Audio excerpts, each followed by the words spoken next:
Zerg campaign, Overmind. The swarms have crushed the meager human resistance and laid waste to 9 of the 13 Terran worlds. The Terrans are in a terrible spot after Arcturus has taken over. The swarm has destroyed 9 out of 13. There are only 4 Terran worlds left. Shortly after the fall of the Terran capital world of Tarsonis, the main Protoss fleet abandoned the Terran sector. Even the Protoss are like, God, there's so much Zerg out here. We can't burn planets. We can't burn planets fast enough. We out. Now, efforts continue on Tarsonis to weed out the remaining Protoss forces. So this is what the Zerg are up to. We're kicking the Zerg out of here. This is what the Zerg are up to. We're kicking the Protoss out of here. That's right, I say we now because we're Zerg now, we're not Terran. And dear viewers, you are about to hear the Overmind speak the lines that are burned into the minds of every Starcraft player who has made it to at least this point in the campaign. Among the ruins, Confederate capital world, Tarsonis. Awaken, my child, and embrace the glory that is your birthright. Know that I am the Overmind, the eternal will of the swarm, and that you have been created to serve me. Behold that I shall set you amongst the greatest of my cerebrates, that you might benefit from their wisdom and experience. Yet your purpose is unique. While they carry forth my will to the innumerable broods, you have but one charge entrusted to your care. For I have found a creature that may yet become the greatest of my agents.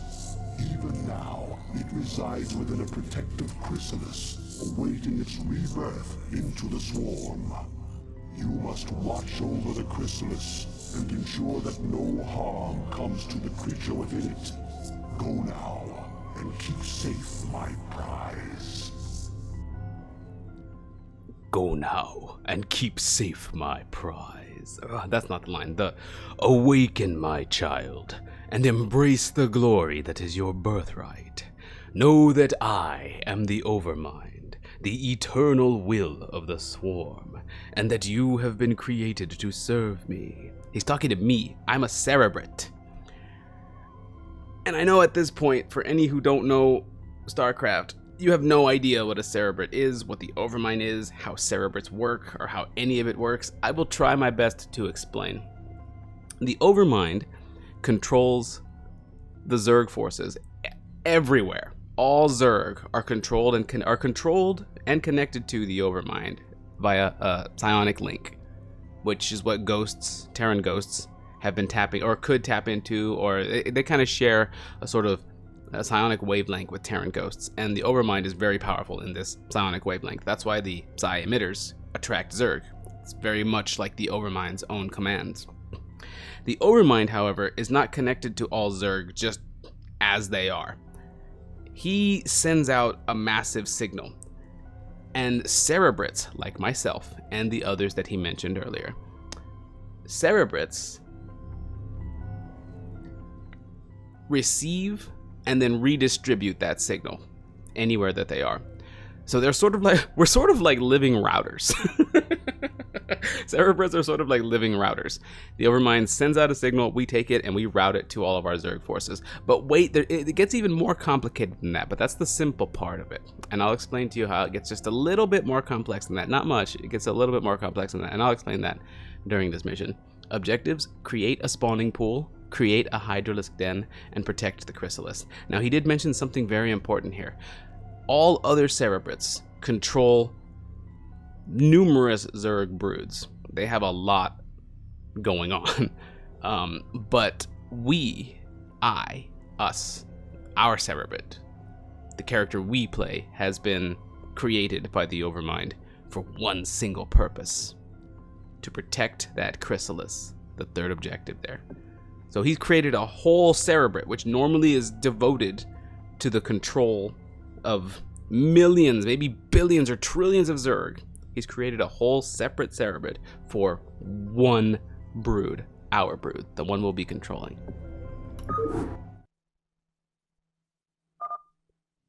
Starcraft tips. All Zerg buildings, except the hatchery and extractor, must be constructed on creep. Creep can be created by building a hatchery or a creep colony. The hatchery is the heart of any Zerg colony. It spontaneously generates larvae, which in turn are used to spawn your various warriors and minions. Now, create a drone and start gathering resources. I'm not going to explain all the hotkeys and intricacies. Use the select larva button on the hatchery. Using the select larva button on the hatchery can make it easier to select your larva. So yeah, the hatchery is where all Zerg production takes place. Spawn more overlords. We just tried to create 3 drones and we got the spawn more overlords error message. Here is a drone. Drones are basically SCVs, but they do things in a very different way. Aha! And the character we were just... Overlords provide control for your minions. As your forces grow in number, you must hatch more overlords to control them. You have enough minerals.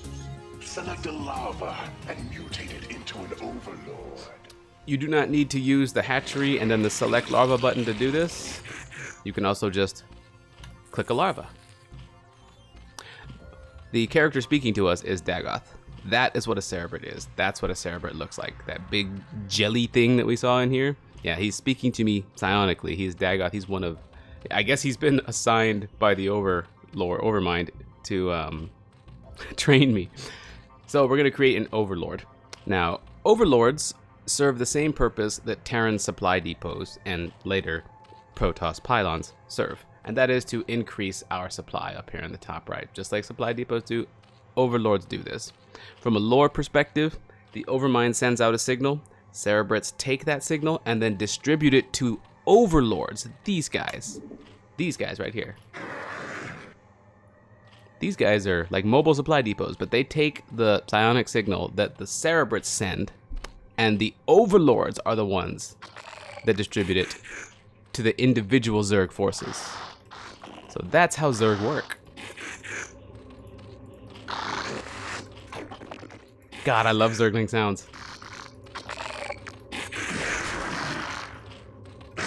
To create new warrior strains, you must generate the various hive structures. The drones themselves mutate into these structures. Yet be careful. Never use your last drone to make a building. Now, order your drone to become a spawning pool. Will do.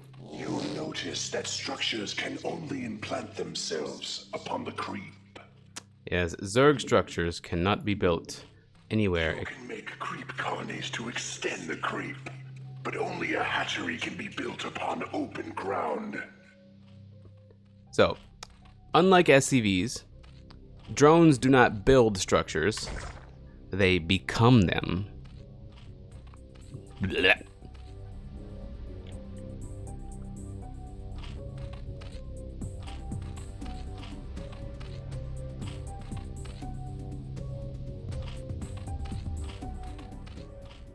Ooh, look at it pulsating under the membrane. Ooh.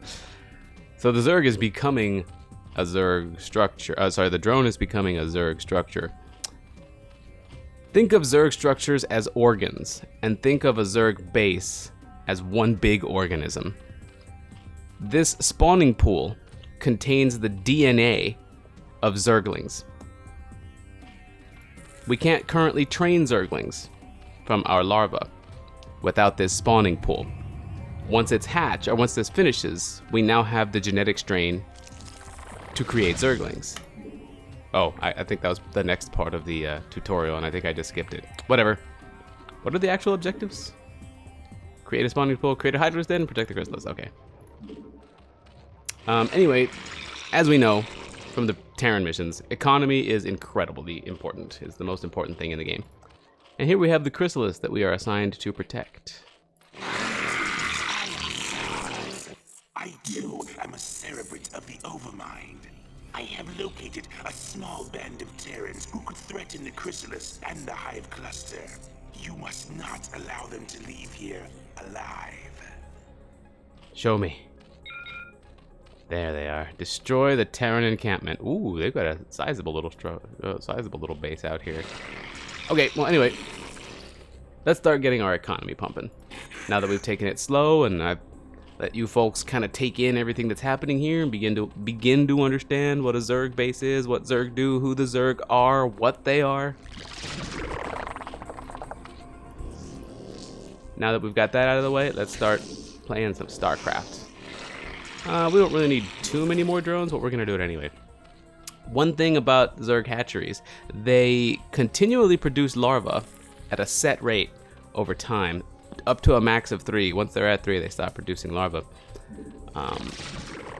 But while this means that you can train multiple units at once, like you saw me do earlier, you saw me create 3 drones at one time, it also means that your necessarily centralized production... Ooh. Get him! It also means that your necessarily centralized production is also sort of bottlenecked by the speed that a hatchery can create larvae. So if you want to be able to create more units at once with a Terran base, you would just drop more barracks and more factories or whatever strategy you're going for to produce more units at a time. For a Zerg base, you would need to do that with another hatchery, which can be built upon open ground. We're going to build a second hatchery here so that we have access to more larvae.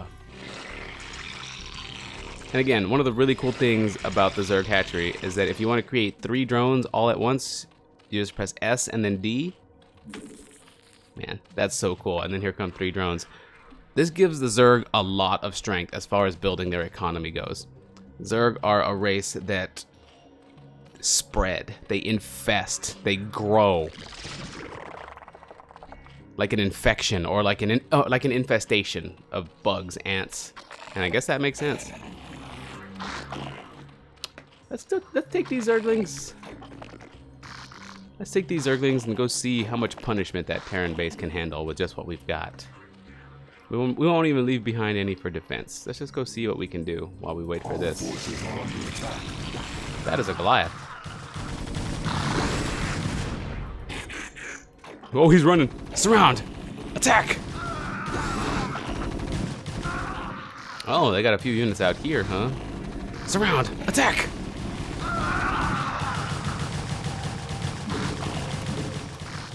Alright.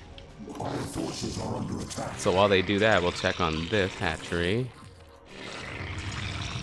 Oh, we can actually turn this into a sunken colony. This creep colony will spread creep up to a certain radius, just like this hatchery will. Notice that after the hatchery finishes, it begins to spread creep. It, just like this one, will spread creep to a certain radius, allowing us to build more structures.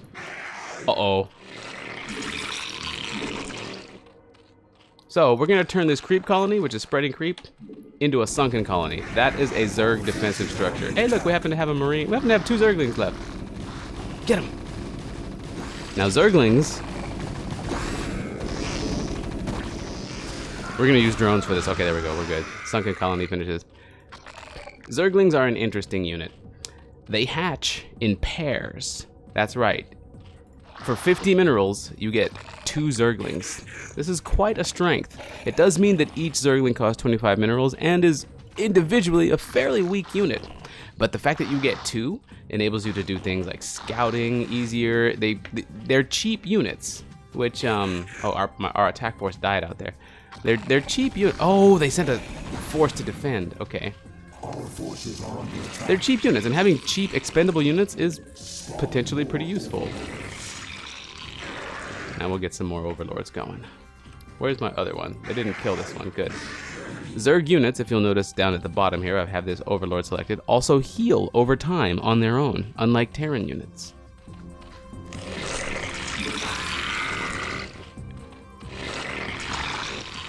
There, now we've got some more military. Look how quickly I was able to rebuild my forces. There's another overlord. We're gonna get another overlord, actually.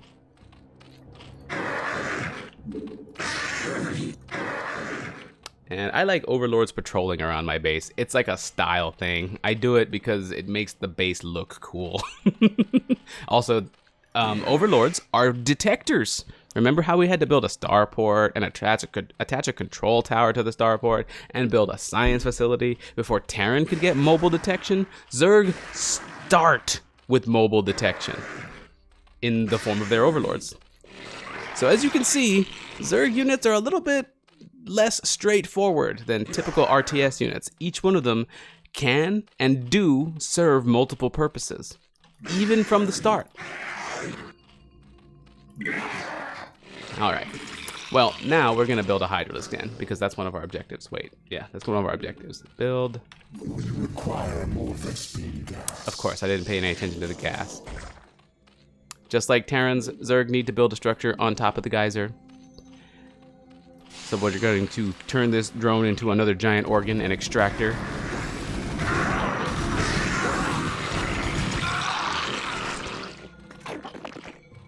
I like how the game's not afraid to attack you on your first mission here. Alright, we got plenty of Overlords. We just need the gas to build things. We could, at this point, build enough Zerglings to completely obliterate their base. But how about we send these guys over here to take out that small little detachment again? I just trained 6 drones, or I guess morphed 6 drones. Get them!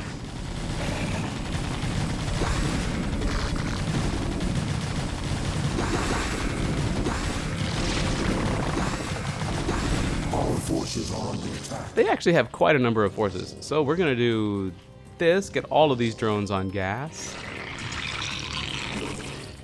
Take a couple of drones off minerals. We're doing well on minerals. And we're gonna build a creep colony here. We're gonna build a creep colony here. And you know what? Let's build a hatchery. Let's build a hatchery right here. Build a hatchery right here. That way I can have fewer drones mining gas. We're going to turn both of these creep colonies, which will now spread creep yet further, into sunken colonies for defense. Now we used a number of drones. We used 1, 2, 3, 4. We just used 4 drones to create buildings, and 6 drones went to gas. So we have to keep an eye on our drone count.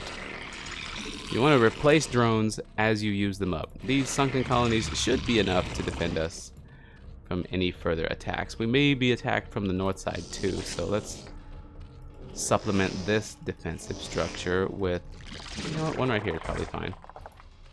Here come the drones. These guys are gonna go mine minerals. Now we've got an economy pumping. Time to build another hatchery for more production. We just created a number of drones. It's fine to spend one on another hatchery. We'll make that hatchery control 7. And sunken colony. They also give you access to a lot of other structures here. Like an evolution chamber to evolve. This is like an engineering bay. It contains upgrades. But I'm interested in the evolution chamber because it allows me to turn creep colonies into spore colonies. These are sunken colonies now. Creep colonies become 2 things. Creep colonies can either stay themselves and just spread creep, because that's useful, or you can turn them into defensive structures. The sunken colony is a ground targeting only defensive structure, so we can only defend against ground right now with our base, and our base alone. But once this evolution chamber finishes, we are going to do 2 things. Number 1, we're going to upgrade something, melee attacks in this case. And number 2, we're going to turn this this creep colony into a spore colony, which is the anti-air defensive structure for the Zerg. Incoming! Where are my guys? Oh, they're killing my drones! Fall back! Drag him in! Drag him in! Bring him toward the sunken colonies. See how powerful sunken colonies are? God, that's so good. Okay, so we're gonna go. We're gonna say 5, 6, 7. Those are all the rally points. Now we're gonna build that Hydralisk Den that we need.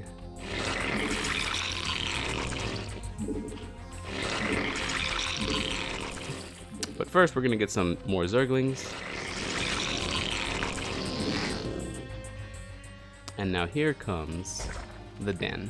Ooh, I love Zerg music.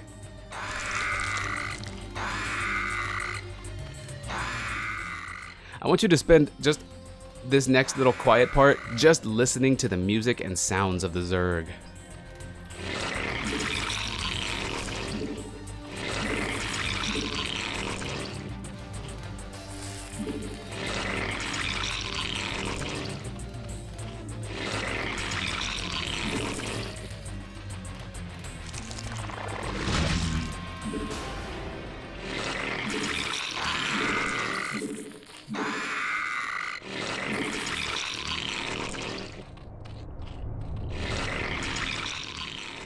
My Zerglings are having trouble getting around because I've created a very difficult to navigate front door here.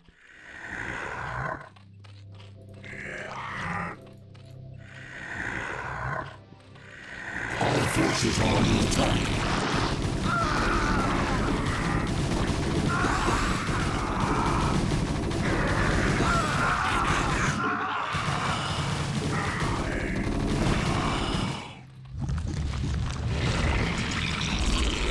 Our forces are under attack.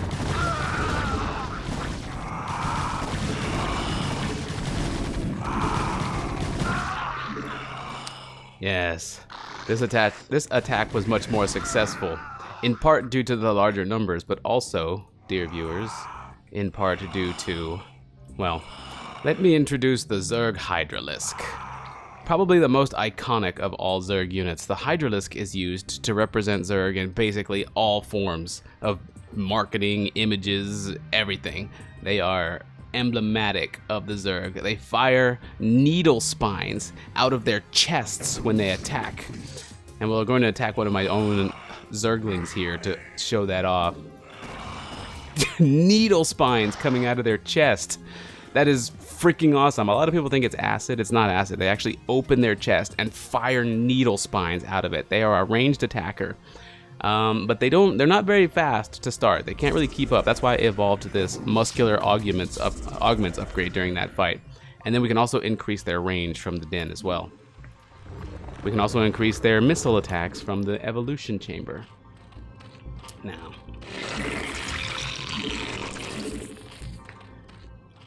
I just took 12, and with a few keystrokes, I just took 12 larvae and began morphing Hydralisks. We are going to produce 12 Hydralisks at once.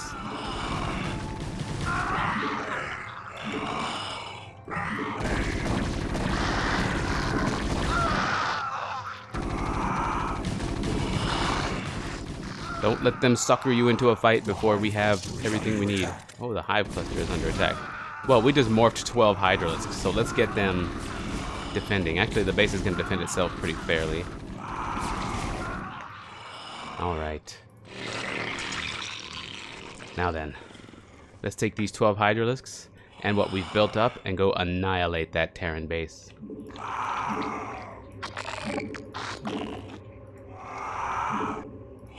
Our forces are under attack.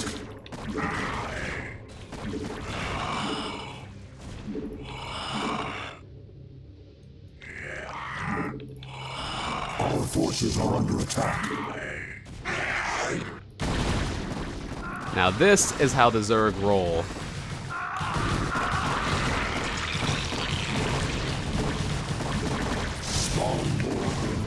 Yes, while I'm fighting, I'm still tapping my production hotkeys to create yet more units while the fight is going on. This is what the Zerg do. If you've ever wondered why people call overwhelming things with numbers Zerging something, even in other games, you are witnessing it right now. And even as that base is being destroyed, yet more Zerglings are on their way to the fight. But I think we just won the mission. Maybe we didn't. Where are the others? That's the benefit. That's one of the main benefits of Zerglings as well. Let's evolve Metabolic Boost and get their move speed, which is something I should have done from the start, honestly. But Zerglings and Overlords both make excellent scouts. Ah, here's a building remaining.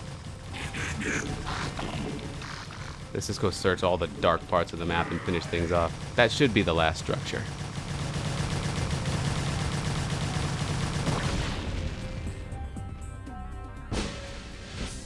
And there it is, dear viewers.